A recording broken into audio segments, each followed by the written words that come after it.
I decided to watch Fairy Tail 100 Years Quest, and I expected a cozy, trashy shonen anime with the cast I grew up with, something that would just put a smile on my face, and that's exactly what I got. Plus, boobies. Lots and lots of boobies. The fan service in this show is way more in your face than I remembered, and it almost shocks me that I grew up watching this and I grew up to be a reasonably well-adjusted adult. So let's delve right into the good, the bad, and the cultured of Fairy Tail 100 Years Quest. There's this lore of old, more of a meme in the anime community nowadays, which is the 3-episode rule. It's supposed to help viewers find what they like while not giving up on hidden gems too soon.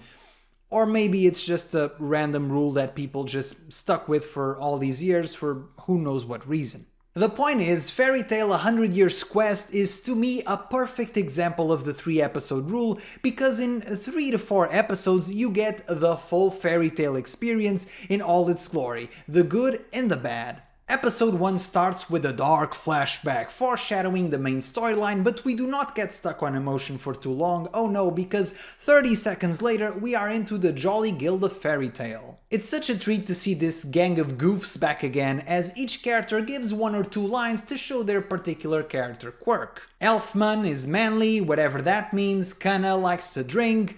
This other dude also likes to drink. I don't know his name or what his deal is, but he just cracks me up as he juggles non-existent objects. He must drink some heavy stuff. Gajil is rude but protects his friends. Laxus is rude but protects his friends. So many different characters. We then transition into the main cast, and I miss these guys. It's super cool to see the old crew back together, and why do I still remember their names and surnames after all of these years? Is it because you learn faster and have better memory when you're younger? Absolutely not. It's because they all have epic names. Natsu Dragonile, Grey Furubasta, Erza Scarlet, Lucy Hatophidia, Wendy Marvel. If the surname of your protagonist does not serve as the username in some MMORPG, then honestly I don't want it. And somebody please hand Lucy a coat, she's going to get a cold. They talk with horny Paternax, and where are you going, bro? The airbags are for emergencies only. And the grand quest is to seal away 5 dragons, something so fearsome and difficult that even Shanks failed at. But fear not, because as Natsu said on this very episode, he has his friends with him. And yes, in Fairy Tail, the power of friendship is a very accurate stereotype, and Fairy Tail is very self-aware and it just does not care. And in between some quirky character dialogue and a new albino simp storyline back at the guild, that's pretty much the first episode. And I must say, right from the first episode, it's such a jarring contrast to watch Fairy Tail and, for example, Elusive Samurai that's coming out in this very season as well. I've mentioned this in many previous videos, but the pace of modern shonen is just so much faster. Jujutsu Kaisen, Chainsaw Man, Black Clover, even My Hero Academia, especially at the beginning. The pace of modern series feels like a bullet train. Things are constantly happening. Pa pa pa pa pa! New battles, new betrayals, new plot twists, new characters, new power-ups. You don't feel like you have a single moment to breathe. And by comparison, Fairy Tail seems just like a relic of the past, just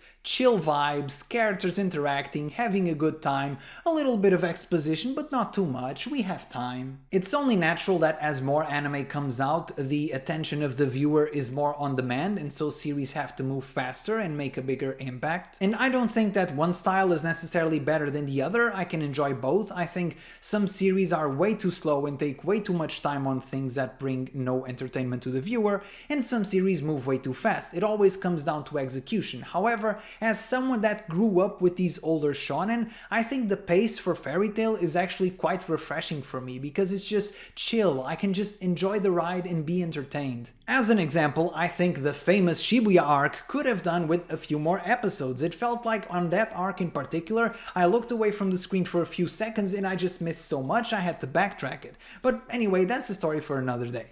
Episode 2. Our characters go underwater as an excuse for everyone to be in skimpy clothing. And some people say that Fairy Tail has way too much fan service for guys, the girls are always in skimpy clothing, and I will not argue that in any way because it is objectively true. However, I must say that it also has a lot of fan service for the girls. The guys are in equally skimpy clothing, Grey is naked half the time, and you know, at least it's equal rights for everyone. Dudes are out here constantly in shorts, abs popping out, 8% body fat, vascular, shredded, looking good. And to my knowledge, Natsu doesn't pay a lot of attention to his diet, so I would never make false accusations, but all I'm saying is, my man is looking juicy. And what are these camera angles, bro? The fan service is breaking me so bad. We get introduced to one of our newest baddies, the woman that will put a suspicious looking fish in her mouth.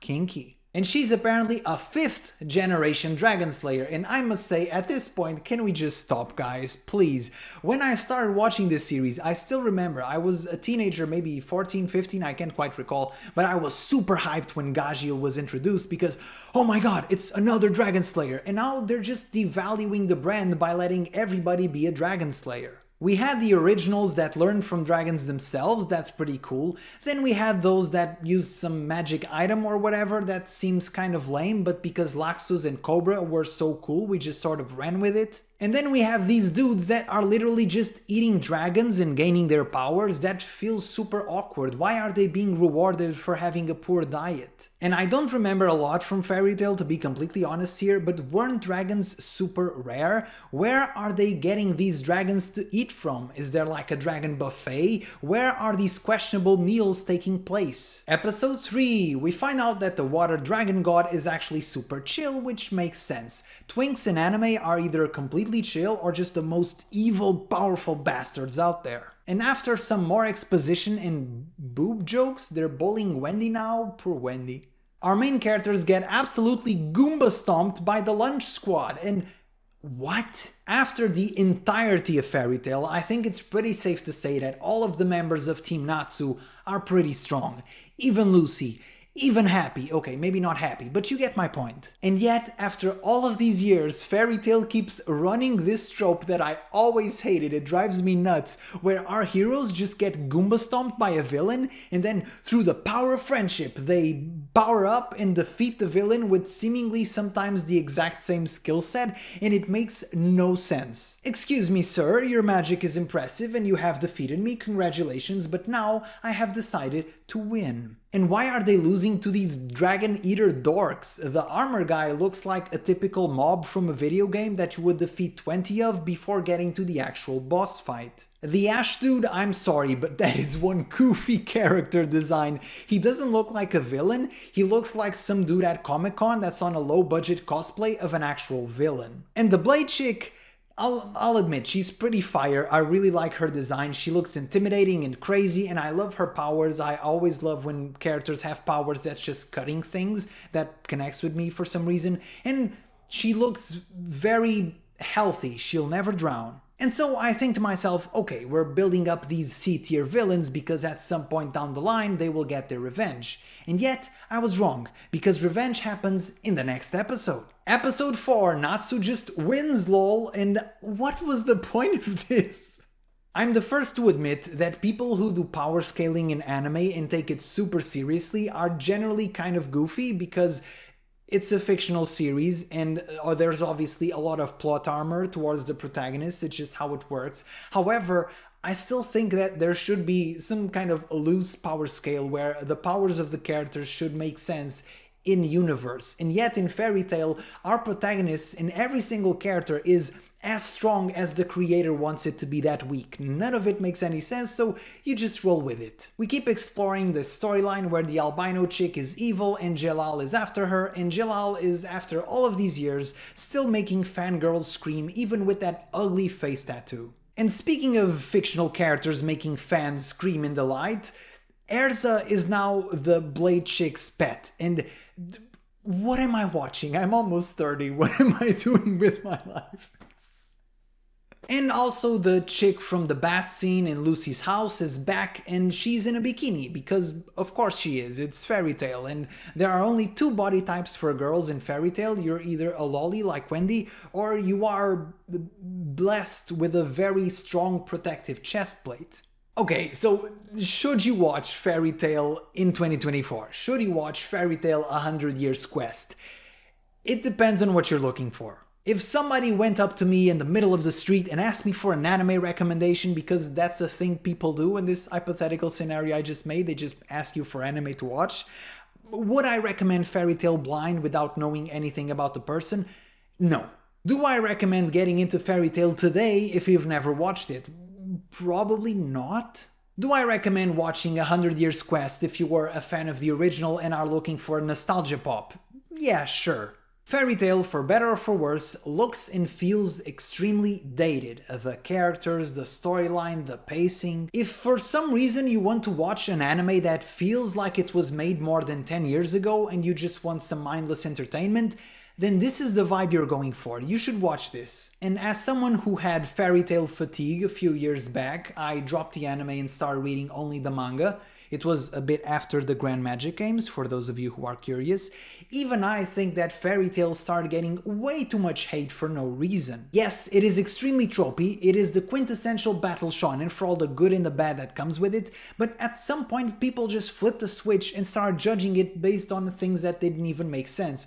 Oh, the storylines aren't complex. Brother, it's Fairy Tail. Fairy Tail is the fast food of anime. It's not there for substance, it's there to be easy for you to consume. There's nothing necessarily wrong with fast food. If that's all you eat, you'll probably get sick, but once in a while, it just tastes so good. Currently, I'm watching Fairy Tail, and yes, I'm enjoying it, and I will not apologize for it, because it's fun. Sometimes I don't want to question the meaning of existence, sometimes I just want some cheap entertainment, sometimes I just want my main character to throw out some platitudes about the power of friendship and protecting my friends and beat up the bad guy. That's all I want. Will I watch 100 episodes of this? Probably not. Am I having fun right now? Hell yes. I was definitely surprised though by how much fan service this series has. I did not remember it like this at all. And now I must say I'm even questioning my past memories because I read Rave Master when I was younger and I really liked it. I even thought it was the author's best work. And now I almost want to revisit it, but I won't, because some memories are just better left alone. Not everything has to be reviewed through the analytical and cynical lens of an adult. Some memories are just meant to be enjoyed as a moment in time that was happy. And that's the positivity I want to end this video on. If for some reason you're still nurturing a childhood crush on Erza, or you still get excited when Natsu does the Karu no Hokon, or if you just want to see the series you watched when you were younger, then step forth into Fairy Tail 100 Years Quest. Watch it proudly, fear no shame, be who you are, and always remember, if somebody tells you that Fairy Tail sucks, you just reply with this: your favorite anime is mid. Like, subscribe, ciao.